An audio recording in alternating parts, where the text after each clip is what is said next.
Maravilha! Que bom que você está aqui com a gente de novo, o nosso quadro Você na Luz. Hoje eu tenho a alegria e o privilégio de estar aqui com o bispo Adalberto, que é o nosso bispo que mora e pastoreia ali em Uberlândia, Minas Gerais, cuida ali de Minas, de São Paulo também. Fala aí, você explica, onde é? Se apresente, fale aonde que você está fazendo a cobertura das igrejas. Então, eu sou Adalberto, casado com a Dulcineia há 29 anos. Uau! Estamos em Uberlândia há 25 anos e lá nós temos 3 igrejas e temos sim Minas Gerais, Beraba, Frutal, Ituiutaba, Tupaciguara, Patos de Minas.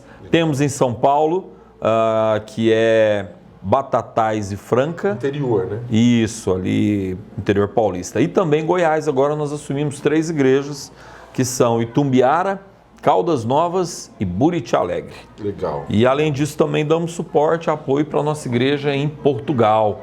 Nossos pastores lá em Almada, pertinho de Lisboa, né? Queridos Paulo e Sandra, lá em Portugal. Bom. Maravilha. E a gente está aqui no meio do nosso evento Conectados, e a gente esse ano está falando sobre atualização. Então eu quero perguntar de 2 atualizações. A primeira atualização da sua vida. Quando é que você saiu do velho homem para o novo homem? Conta para nós como foi seu contato com Cristo. Foi em casa, foi amigo, como que foi? Fala para nós. Interessante essa pergunta, justamente porque ela está sendo feita no lugar onde tudo aconteceu. Para mim, meu restart, né, meu reinício, foi aqui em Goiânia. Eu me converti aos 19 anos de idade. Na época tinha uma equipe de teatro que chamava Querigma, né, que era liderada aí por uns irmãos muito preciosos, inclusive o Max e a Maísa faziam parte. Exato. E eu trabalhava com o Max em uma construtora aqui em Goiânia.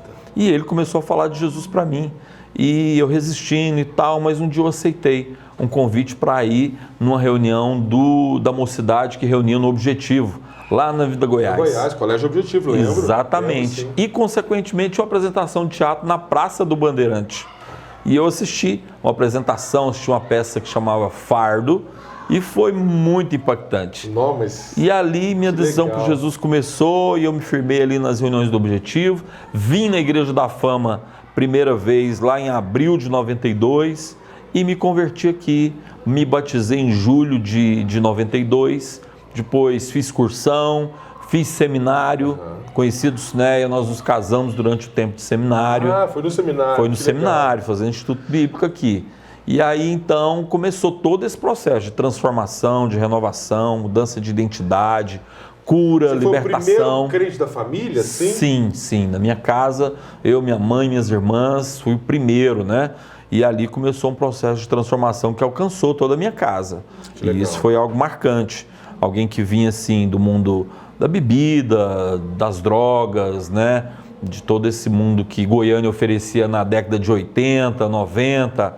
Então eu tive uma experiência muito forte com Jesus, de transformação, de libertação e ao mesmo tempo de uma convicção muito grande de servir ao Senhor por todos os dias da minha vida. Eu ia falar, rapidamente você saiu assim de um novo convertido, já foi fazer seminário. Provavelmente, como nessa época, eu vim para Goiânia em 92. Sim. Cheguei aqui em janeiro de 92. Eu me lembro muito de você. Então, provavelmente, você já deve ter ido para os grupos familiares na época, né? Sim. Eu tive um cara que me influenciou muito na época dos grupos familiares, que foi o Dito, né? Missionário da Jocum, que ficou uma temporada aqui, influenciou também na criação dos grupos de teatro, né? A gente foi para o Impacto Evangelístico em Trindade, que começou. Eu tenho uma experiência muito legal, que foi a minha primeiro momento de evangelismo de rua, foi com a Luciana, sua esposa. Foi muito legal. A gente lá em Trindade, apresentava o filme Jesus, a gente saía para evangelizar. Então ali começou. E depois missões. Missões que eu participei de equipe missionária em Rio Verde. As equipes aqui, só para quem não entende, haviam equipes aqui na Igreja da Fama, que era a sede, né? Antigamente o desenho era esse, né? Sim. E aí havia um departamento de missões com as combis Que o pessoal a cada 15 dias, né, tinha ali toda a escala de viagens, né? Era semanal. A questão é que eram 2 equipes, então cada equipe intercalava. Isso, exatamente. Então eu comecei nessa experiência. Na verdade, eu não tinha experiência evangelística nenhuma. Eu entrei para ser motorista, para cumprir tabela ali, porque faltava, exatamente. Mas foi um aprendizado extraordinário. Na época com os bispos Sebastião e Sueli, plantando a igreja de Rio Verde. Depois fomos para Itumbiara. Lá em Itumbiara, inclusive, foi a época que eu comecei a namorar com a Dulcinea, que a gente estava na mesma equipe, fazendo seminário e na equipe missionária aos finais de semana. Depois Bom Jesus de Goiás, depois Trindade. Ou seja, igrejas plantadas a partir de missões. Então, a gente fazia esse trabalho duplo. Estava nos grupos familiares no meio da semana. Que era a escola básica de liderança nossa. Porque houve um avivamento aqui em Goiânia nessa época, década de 90, né? Instituto Bíblico com 300 e tantos alunos, 92, 93, Cursão 94. 500, 600 alunos. Turmas gigantes e muitos grupos familiares, enfim. Foi um tempo tremendo. Abrindo 2 cultos na igreja porque não tinha jeito, né? Na época... Não era nem porque queria, não era vamos abrir 2 cultos, porque não tinha jeito. Chegou a ter 3, né? Porque tinha de manhã, das 5 e 7 meses, exatamente. E aí depois, nesse contexto de formação, Deus já tinha plantado um chamado missionário na minha vida, na vida do Dulcinea. Foi quando então nós atendemos ao convite de assumir a igreja de Uberlândia. Então nós fomos para Uberlândia em 99. Eu já era professor do Instituto Bíblico aqui, já tinha sido ordenado pastor e foi então que a nossa vida ministerial começou em Uberlândia. Essa foi a nossa caminhada. Tá, então você veio... Lá foi o quê? Lá foi uma Samaria. Sim. Porque o projeto era esse, né? Jerusalém, Judéia era Goiás, isso. Então Uberlândia já era Samaria, né? É uma forma da leitura ali de Atos 1:8. Muito bem. Bom, a gente está falando de atualização porque o nosso ministério está passando por algumas mudanças de nomenclatura e a nomenclatura, às vezes, ela ajusta prática, ela renova e tudo ali.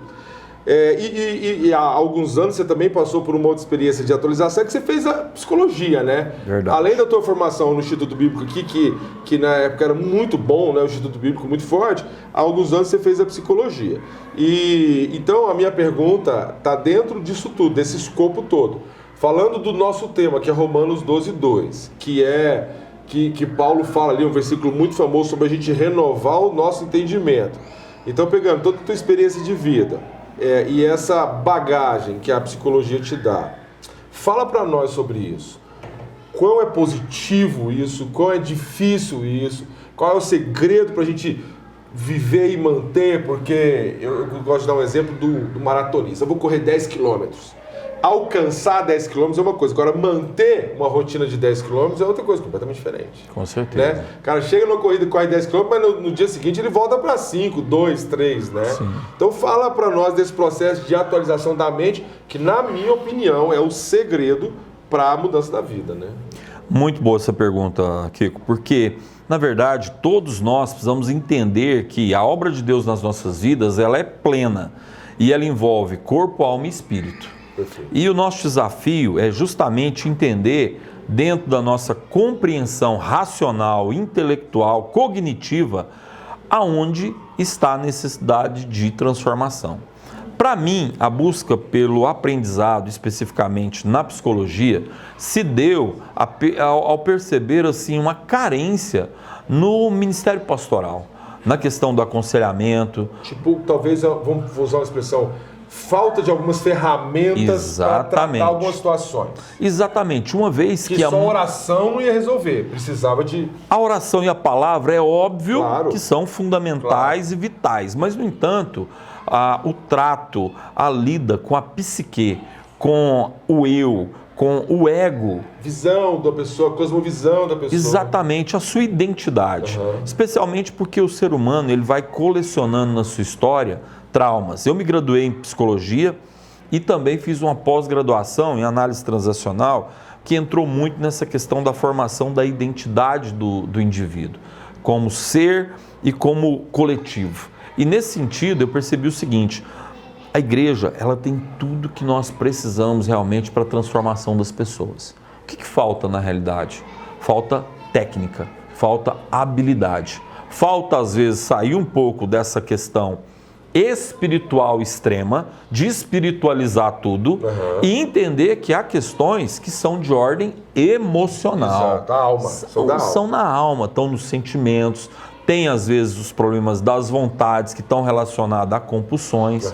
A questão é que as doenças emocionais são reais. Pânico, depressão, ansiedade, transtornos dos mais diversos tipos.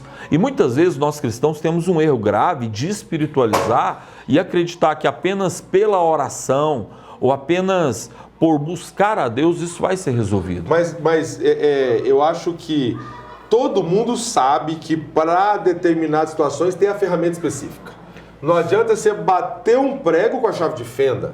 Claro. Tem um martelo. Então eu acho que é tranquilo isso aí. E Deus nos deu a inteligência suficiente para criar essas ferramentas. Sim. Deus nos fez alma. Sim. Então eu acho que está tudo a ver, né? Isso, então... Já não tem que ser mais tabu, né, Bispo? Claro. Não tem que ser. Já essa foi ideia, muito, né? Essa ideia, eu não vou no psicólogo porque eu não sou doido. Isso. Junta-se o entendimento de tanto a questão do psiquiatra quanto o psicólogo. Pensa que tratar questões emocionais tem a ver com loucura. Nada a ver, nada a ver. Então a igreja, infelizmente, ela recebe pessoas como eu me converti, adoecidas, traumatizadas, complexadas, marcadas por uma história de dor, sofrimento, e há uma necessidade de transformação, é o que Paulo fala. Transformai-vos pela renovação do vosso entendimento ou da vossa mente, é o texto no grego metanoia, isso. A metamorfose. Que é uma mudança. Que é uma mudança de paradigmas, de conceitos, é uma decisão por uma vida disruptiva. Eu gosto dessa palavra, essa palavra ela começou a fazer parte do meu vocabulário, porque ela nos leva a uma mudança forte, intensa. Isso. Quebrar alguma coisa. Exatamente. Quebrar alguma coisa. Então, não é uma troca de religião, não é uma troca de vestimenta, não é uma troca de relacionamentos ou de hábitos apenas, mas é uma mudança na essência. Por isso a necessidade do aprendizado da palavra, por isso a necessidade da prática da palavra, novos vínculos, novas histórias, novo propósito, de fato, uma nova identidade. Perfeito. Por isso, eu entendo o papel da igreja na área do ensino, na área da formação e na área da valorização. Da valorização do quê? Da alma humana. Nós precisamos ter esse foco. Os pastores precisam se conscientizar que, de fato, oração e jejum, palavra é fundamental, mas o trato com a emocionalidade, o trato com o adoecimento emocional. Hoje nós temos gente esgotada emocionalmente, hoje nós temos casos de suicídio no meio evangélico. Demais. Justamente por quê? Por causa da não renovação da mente.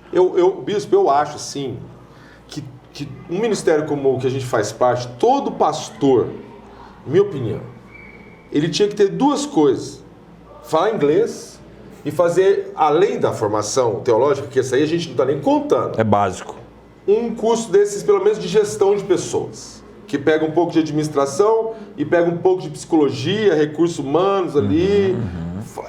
Porque falta isso, essas coisas faltam. Quantos pastores vão assumir uma igreja e o nível de organização financeira que ele conhece é o da casa? Sim. Né? Se puder fazer um outro curso de psicologia, ok. Mas é porque, dependendo da idade desse pastor, ele não quer entrar para 5 anos numa sala faculdade, sim. E aí a psicologia não tem EAD, ela é presencial. É presencial, sim. Acho que é lei. É verdade. Lei. Então eu acho que todo pastor, porque faz uma disruptura. Sim. Sai só da bolha religiosa e conecta ele com o mundo que às vezes a gente, como pastor tempo integral, se desconectou. Verdade. Na realidade, é uma triste realidade de que nós, pastores, não somos formados adequadamente para lidar com as vicissitudes ou com as necessidades da quantidade de pessoas que nós lidamos. Porque na igreja chegam todo tipo de gente, todas as classes sociais, todas as faixas etárias, gente adoecida ao extremo. Crises, todas as realidades, desde um probleminha simples ao mais... coisa que a gente jamais imaginou que ia... Exatamente. E, infelizmente, a gente vai muito nessa coisa de você faz tudo. Né? O pastor ele quer se meter a lidar, a palpitar em todas as coisas. No começo da igreja, então. Sim. Você faz tudo mesmo, por falta de outra pessoa. De possibilidades. Mas, sabe, voltando para essa pauta da questão da renovação da mente. Esse é um tema inesgotável, independente da quantidade de tempo que nós tenhamos como cristãos. Porque se hoje, na Luz para os Povos, nós estamos falando de atualização, é uma realidade necessária. Concordo. Pela modernidade, pela quantidade de recursos, pelo tempo de vida, né? Com certeza, pela vida cibernética, pela vida online, que nós precisamos estar realmente conectados. Então, olha, ninguém pode ficar de fora desse contexto de atualização. Não pode. Sabe? Não pode. Igrejas, pastores, membros, líderes, ministérios, nós precisamos nos atualizar. E a revista veio na hora certa, né? Eu escrevi um artigo especificamente sobre isso, sobre a atualização da mente. Quero motivar todo mundo a ler a revista, porque veio muito top. Boa. Quero fazer mais uma pergunta. A gente não tem dúvida da importância da renovação da mente. Esse, como você falou, é inesgotável. E ao mesmo tempo ele é muito falado. Esse texto de Romanos 12, ele é muito usado. Ele é maravilhoso. Sim. Na verdade, esse capítulo é maravilhoso. Eu queria te fazer uma pergunta, Bispo. De forma prática, dicas. Okay. Quase que uma receitinha de bolo, mas não dá sugestões para nós, para o dia a dia, para que os irmãos possam ter essas posturas na vida para influenciar essa renovação da mente. Ok, muito bom responder sobre isso, porque na verdade nós somos aquilo que nós fazemos repetidas vezes. Nossa vida é uma coleção de hábitos e para renovar a mente, não há como isso acontecer de forma mágica. Não tem varinha de condão, não tem imposição de mãos. Você olha o autor desse texto, de Romanos 12, o apóstolo Paulo, que foi um homem que teve uma profunda experiência com Deus. Ele separou da sua vida 3 anos e meio para se atualizar, exatamente, para se renovar. E qual foi o caminho da renovação? Ele tinha uma carga religiosa, judaizante, e toda uma formação. E aí ele sofreu uma enorme disruptura da sua fé. Sim. E ele precisou agora se atualizar.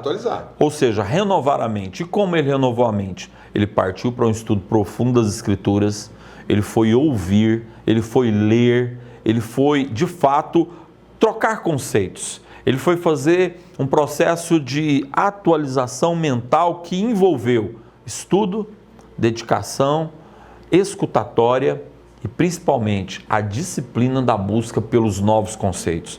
Para nós cristãos hoje, olha, nós nunca tivemos tantos recursos à disposição. É verdade. Hoje é o tempo que mais nós estamos aí com o filé do conhecimento à nossa disposição. Nessa época que você falou aí, que você fez Instituto Bíblico, a gente, para preparar uma palavra, tinha que abrir até esqueci o nome, a concordância bíblica para a gente buscar cada versículo. Hoje você digita e já sai todo. Sim. Olha, eu me lembro dessa cena, de às vezes ver alguém preparar a palavra, tinha 5 coisas abertas assim, eu de papel ele procurando. Versões bíblicas diferentes, e não autores diferentes. Né? Não tinha. Eu lembro que eu tinha uma Bíblia Vida Nova, que era o top. Nossa. Que era comentário de Russell Shedd. Isso. Mas ficou papo de ver agora. Vamos para atualização. Para hoje, o que a gente tem? Olha só, nós temos uma ferramenta barata, acessível e que traz um conteúdo enorme, gratuito. YouTube. YouTube, para mim, é a melhor ferramenta de aprendizado. Concordo. Você pode ouvir os melhores pregadores do mundo. Pode acessar o mundo inteiro. Eu gosto demais de alguns pregadores americanos que me influenciam. T.J. Jakes é um cara que eu ouço demais. Craig Groeschel, da Life Church, também eu ouço muito. Leio os livros dele. E vou contar um segredo, eu baixo em inglês, eu traduzo do inglês para o português e vou ler, coisa que eu nem foi publicado no Brasil ainda, mas olha o que a internet nos proporciona, acesso louco, acessibilidade. Então, leitura, olha, você não pode parar de ler, homem de Deus, pastor, você não pode ficar sem ler, você tem que estar lendo um livro e já pensando no próximo. Terminou um, entra em outro. Audição da palavra, você tem que ouvir quem está sendo, digamos assim, influente. Concordo. Sabe, ouvir, sei lá, Apóstolo Sinomar, Abe Uber, ouve Silas Malafaia, ouve Theo Hayashi, Luciano Subirá, sabe? O Hernandes Dias Lopes é um reformado, mas ele é uma teologia segura. Paulo Júnior. Aí é mais doido, é mais filosófico, mas mais top, né? É para você crescer. Você não pode também ficar só ouvindo a mesma coisa. Concordo. Você tem que ouvir fontes diferentes e, obviamente, criar sua identidade.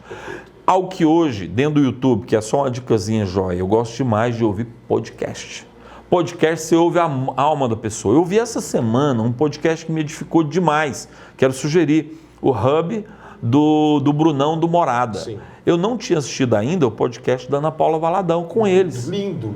Foi fantástico. Lindo. Recomendo para todo mundo. Dele, né? Da pessoabilidade dele, da transformação muito dele. Bom, E ela própria abre o coração sobre Diante do Trono. Sabe? Então, fala que quando ela entrou em depressão. Não, é tremendo. Ou seja, podcast, olha, o Douglas Gonçalves do Jesus Cup tem um podcast fantástico. Gente, tem coisa demais à disposição. Então, ou seja, nós temos... E alguns não cristãos muito bons também. Alguns não cristãos também, que é bom a gente... Não vou entrar nesse mérito aí para não influenciar muito, mas tem uns que a gente também não pode ser tão sim, tão radical, extremista. Com certeza. Mas o fato é que hoje, dentro dessas dicas, olha só, leitura constante. Ah, não tem dinheiro para comprar, meu irmão? Telegram. Lá no Telegram você tem grupos de baixar livros gratuitos. Ah, você está fazendo propaganda da divulgação pirata? Não. Hoje... Não. Qual que é o grupo aí que eu não estou sabendo dessa não? Aí eu te mando depois o link, esquenta não.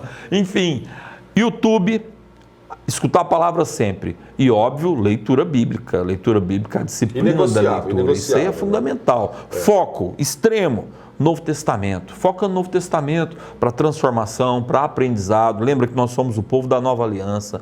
Historicamente, né, o Velho Testamento vai nos apontar para Israel, o Novo Testamento nos aponta para a igreja. Então vamos estudar Paulo.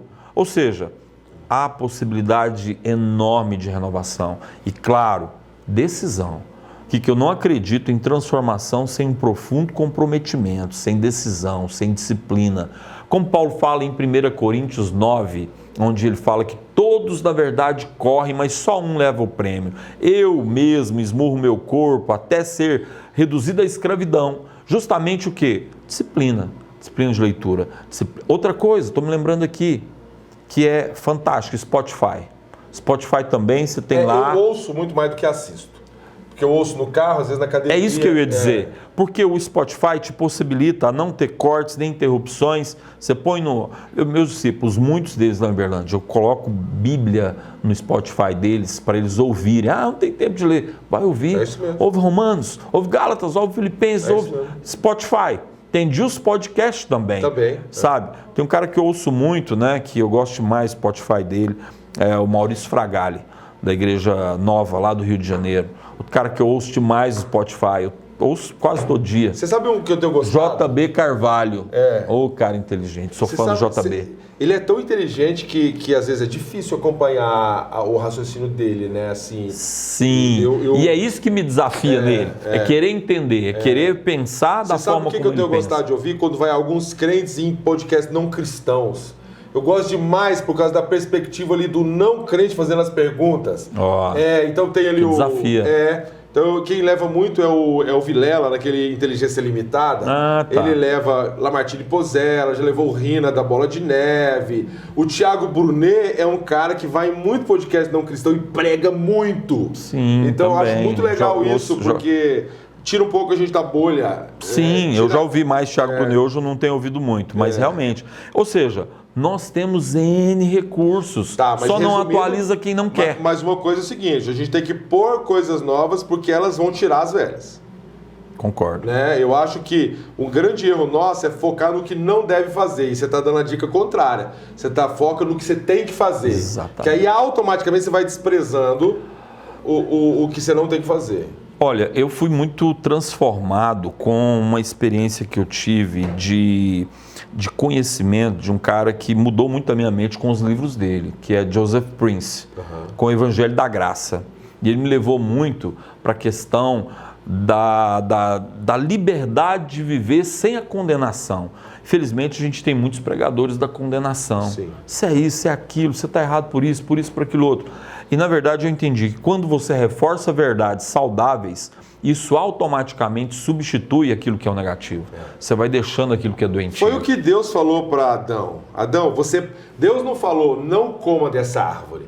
Deus falou, Adão, pode comer de todas as árvores, menos dessa. Exatamente. Só que a gente dá ênfase ao negativo. Com certeza. Né? Então a dica, acho que o princípio que você está trazendo é Preencha seu tempo com aquilo que é justo, puro, santo, com aquilo que é do alto. 4:8, exatamente. Que aí automaticamente o nosso tempo não vai sobrando para as coisas que não prestam. Porque na psicologia, você é o que você pensa, ou você é o que você sente. A psicologia tem essas duas premissas fundamentais, pensamento e sentimento. Mas biblicamente, espiritualmente falando, nós temos uma fonte. A fonte é o Senhor, a fonte é o Espírito Santo. E ao invés de nos enchermos daquilo que a alma simplesmente proporciona como influências externas ou influências históricas, que são as internas, nós vamos nos encher daquilo que gera mudança, cura, transformação, traz sentido, traz significado e é relevante. Dá sentido, dá propósito, dá rumo à nossa vida. Então, hoje nós vemos a geração mais privilegiada do mundo, por ter todo esse aparato de recursos. Mas, ao mesmo tempo, somos a geração mais relaxada do mundo. Concordo. Por quê? Por displicência, Sim. por falta de propósito, excesso, de convicção. por excesso. Sim, por perder tempo com distrações. Verdade. Excesso de Instagram, de TikTok, de Netflix. Aliás, Netflix, vamos dar uma dica. Já que a gente está falando de conexão. Está falando de coisas práticas, né? The Chosen. The Chosen. Está entrando na quarta temporada. Eu assisti no cinema. Eu quero ir. Coisa mais linda. Coisa bom mais linda. mesmo. Meu Deus então. do céu. Eu vi os podcasts dele no Jesus Cup, os 3, lá com o Douglas Gonçalves. Eu vi Foi ele muito no bom. Danilo Gentili. Mó respeito do Danilo Gentili. Sim. Mó respeito, foi Olha muito aí. legal. E a menina é brasileira, né? A Eden, eu não sabia. Verdade, eu também não sabia. É assim, brasileira nada. 5 anos foi para os Estados Unidos. Pronto, The Chosen. E tem vários filmes. Aquela galera dos Estados Unidos que faz filmes cristãos, tem vários nos streams, na Netflix e outros. Sim, né? sim. Tem. Eu assisti agora na HBO Jesus Waves. Como é que é a onda de Jesus, daquele movimento revolucionário Sim, dos hippies. na década de 70. Sim, eu não assisti, eu sei qual. Tem na HBO, muito bom. Enfim, os Você sabe o recursos que eu estão à faço? disposição. O que eu faço com as minhas filhas? A gente assiste os filmes, às vezes até filmes não cristãos. Eu não posso preservar elas do mundo, porque a gente vive no mundo, mas aí eu faço uma coisa. Depois do filme eu falo, filha, ponto alto do filme, qual foi? Ponto baixo do filme. Eu falo, poxa, pai, tal coisa ali não condiz com a nossa fé. Aí é onde eu entro, trabalhando os valores e tal. Mas fazemos muito mais isso com filmes cristãos, mas às vezes fazemos com filmes não cristãos também, porque eu acho que é a nossa função como pai. Claro. Né? Mas é isso aí. Porque ninguém assiste uma série da Netflix que não é cristã e termina e fala, ai, que coisa maravilhosa, Deus me transformou. Não, você só perdeu tempo. Claro. Mas quando você amanhece, já liga uma música, já começa a ouvir alguma coisa. Esses dias eu viajei e ouvi a Bíblia. Você sabe que eu nunca tinha ouvido Bíblia na viagem? Sempre, sempre playlist de música ou podcast. E eu ouvi o livro de Daniel. Foi muito bom. Foi muito bom. Eu falei, meu Deus, perdi muito tempo. Sério, eu faço isso há muito tempo. Então, eu não viajo sem um barulho Eu ali. tinha na época do pendrive, colocava o pendrive no carro e eu ouvindo, justamente, a meta era ouvir o Novo Testamento. Então, daqui para Franca, daqui para Frutal, aliás, daqui não, de Uberlândia, mas sempre ouvindo. Entendi. Por quê? A mente ela não pode ficar parada. Um ditadozinho simples. Mente vazia é oficina do diabo. Todo ditado é verdadeiro. Tem fundamento. Então, se você for parar para pensar, todo ditado é verdadeiro. Sim. Eu me lembro que quando eu vim para Goiânia, uma das coisas que me influenciou muito de forma prática eram alguns irmãos que eles tinham a mania das vitaminas. Você lembra aqueles livretinhos? Pequenininhos. Sim. Quantas vezes eu encontrava o irmão no ônibus, o cara estava lendo. Eu falei, cara, que sensacional. Você está ali esperando alguma coisa lendo, né? Então eu acho que é isso, né? Focar na nossa atualização, renovação. Bispão, a gente está encerrando. Queria que você desse aí dica de 2 livros. Você falou de vários e tal, mas dá 2 dicas aí para nós, para a gente encerrar. Então vamos lá. O que eu estou lendo atualmente? Eu estou lendo um livro que tem mexido muito comigo, tem me desafiado, me despertado, que é o livro do Joseph Prince agora, que é O Poder de Crer Corretamente. Então, esse livro está me desafiando nesse sentido. Ele tem alguns livros, sugiro todos, né? A Revolução da Graça, do Joseph Prince, é muito bom. Foi o que mais abriu a minha mente para isso. Destinados a Reinar também dele, excelente. São livros que estão abrindo a minha mente. E um que eu quero recomendar aqui, para mim é muito interessante nesse aspecto da renovação da mente, é um livro do Tiago Brunet, que é atual que acho que vai fazer sentido para muita gente compreender essa necessidade, que são as 12 atualizações da sua vida, porque ele estabelece áreas. 12 regras para atualizar a vida, não é? Acho que é 12 áreas de atualização da vida, algo assim. É um livro porque ele, para pastores inclusive, organizar a parte estética, a parte de mensagem, a parte da prática da vida, enfim, é um livro que foi muito bom para mim na época, eu acho que todo mundo deve ler, sabe? 12... Estou buscando aqui. Ah, tá. 12 atualizações, Não, ou 12 princípios. Como que é o título dele aí? Pois é, eu tô buscando aqui, peraí. Mas é essa vibe dele mesmo. Ele realmente, especialista em pessoas, descobre seu destino, emoção. Vou falar do anterior que eu li, que foi do Craig Groeschel, que esse tem em português, que é Vença a Guerra na Sua Mente. Um dos melhores livros que eu já li na minha vida. Ganha da Joyce Meyer? Ganha muito melhor do que a da Joyce Meyer, com todo respeito à Joyce Meyer. O Brunet tem 12 dias para atualizar a sua vida, mas é esse, 12 dias para atualizar a sua vida, porque é um livro que vai falar disso, mas sobre essa questão do trabalho de renovação, de guerra espiritual. Qual que é esse terceiro? Eu estava olhando aqui, eu perdi. Vença a Guerra na Sua Mente. Craig Groeschel, editora Vida. Excelente livro. Maravilha. Maravilhoso. Maravilha. Obrigado, Bispo. Alegria estar aqui. E vamos em frente. Vamos abençoar, renovar e transformar. Amém.